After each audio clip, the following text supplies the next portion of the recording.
boy. Again with the Teenage Drama, the Port Charles podcast. I am Eric, your host for this show. And today we're doing a quick little recap on Wednesday, December 14th. And just as I said at the beginning, here we go again with the teenage drama.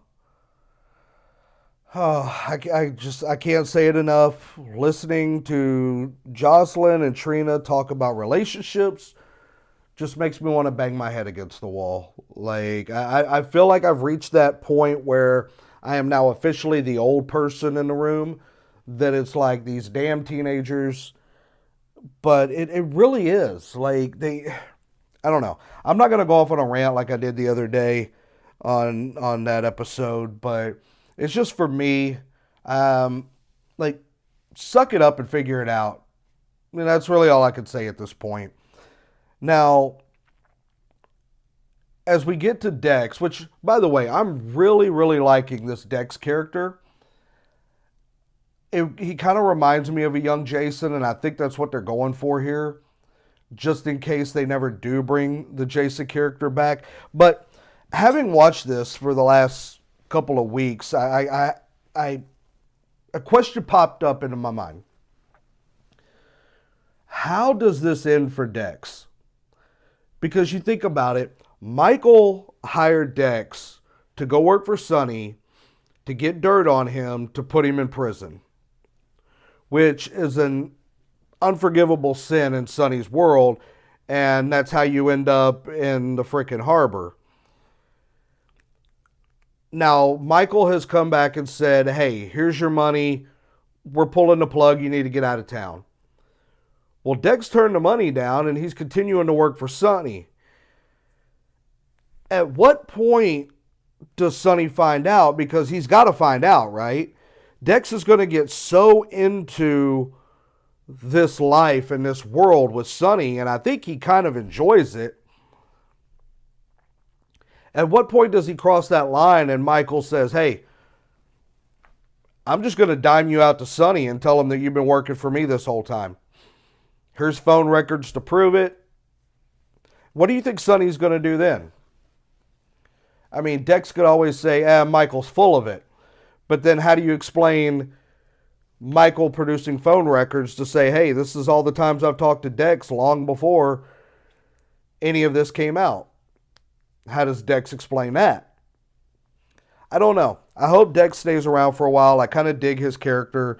I don't like him with Jocelyn, but I see that's where they're going with this, because Trina's going to sit there and go back and forth with Rory and Spencer, and now Joss is going to go back and forth with should I or shouldn't I, and it's kind of like this whole Romeo and Juliet thing, which is fine if your kid's in high school, but guys, you're college age now. You're adults. You're supposed to be grown-ups.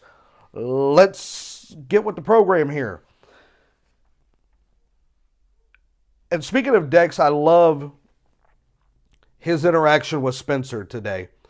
And you got to give Spencer credit. This kid has got some huge Cassadine balls to walk up to Dex and say, you work for Sonny, right? Yeah. Well, Sonny's my uncle, so you work for me now. Yo, Spence, I don't think it works that way. I don't think you just roll up to a guy that has never met you and said, oh yeah, my uncle mob boss listens to me a lot, so you're going to work for me, and you'd be wise to do what I tell you to do. Sorry, kid, you can go pound sand. Doesn't work that way. And I kind of get what I think he was trying to do. He was trying to provoke Dex into doing something stupid. But then what's funny is Spencer goes and punches Dex in a diner full of witnesses. And this kid just got out of prison yesterday. Okay? You can't go out in public and commit assault. That's how you end up right back in as Cyrus's cellmate. I mean, I realize Spencer is not supposed to be... Well, he is supposed to be smart. He is supposed to be intelligent. So I don't get this. But, dude, you just got out of prison. Do you really think you're going to go and just punch somebody in broad daylight in front of a room full of witnesses? I mean, that's just kind of stupid. And of course, Jocelyn walks in on this at the exact perfect time. She walks, her timing is just impeccable here. Because now it's, what the hell are y'all doing?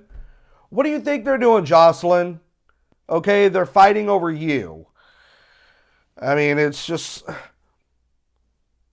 it's, I don't know. This whole, I don't even know what to say to it, to be honest. That's just kind of my take on that. But again, on another note, I am happy. Maxie was back again today. Love you, Maxie. And I like how Cody sits down at her table. And it's like, dude, do you really think Maxie is just going to just open up to a complete stranger? Well, okay. Never mind. Who am I kidding? Of course she is. She's Maxie. She's going to talk to anybody and everybody, right? But, hey, the more Maxie's on my TV, the happier a guy I am. Now, I have to touch on the moment that was had that I thought was very... It was a great moment on this show. And that was the moment between Sonny and Obrecht. Obrecht's at the gym, at the boxing gym. Sonny and Nina are there. And Nina sees that Obrecht is just having a complete breakdown and going ham on the heavy bag. So she goes over and she's like, "What are you doing? You're going to hurt yourself. What's going on? Like, what's the deal here?" And Obrecht's kind of tiptoeing around it. So Nina thinks she's talking about Nathan. She thinks that Obrecht is getting emotional because she's thinking about the loss of Nathan and his death. She finally comes clean and says, "No, it's Britt. Britt's sick. She's dying."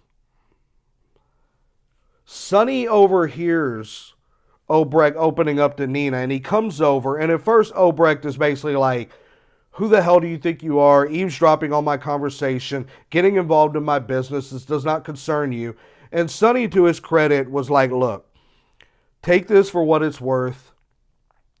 But when I was going through everything with Mike and his Alzheimer's," and she even said, she's like, "Oh, that's right, your father had Alzheimer's."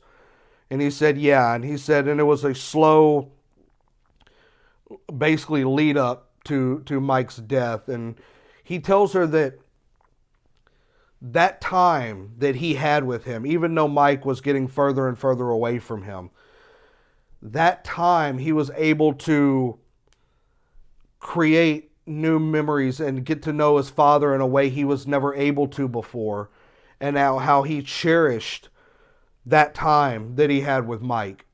And he tells Liesl, use this time with Britt in the same way. Get to know your daughter in a way you have never known her before. Make those memories that you are going to cherish when Britt is gone. And to me, I think that was such a touching moment there that you don't really see between those two characters, or two characters that really don't intersect too often. And, you know, props to the actors in this scene. I mean, it was a home run of a scene. I loved it. I thought it was very emotional. I thought it was very well played. It made a lot of sense. It was very logical. And I like that in a few segments later, Liesl is leaving the gym and she stops and Sonny gives her a hug and she thanks him for the words that he said to her. She thanks him for that moment, for giving her kind of that clarity, that kind of, you know, back to center moment that says, hey, focus on the good times. Focus on every moment with that person you love. Because once they're gone, they're gone. You're not getting those moments again. Cherish those. Make those memories and those moments that you're going to hold in your heart long after your loved one is gone. And I think that was a very good message. I think, you know, all of us has been in a situation like that before. And I think it's It's very good advice that when you're dealing with a loved one who may be on their way out and you have time with them, to make the most of that time. So, anyway, that's all I've got for this one. Wednesday, December 14th. I want to thank you all for tuning in.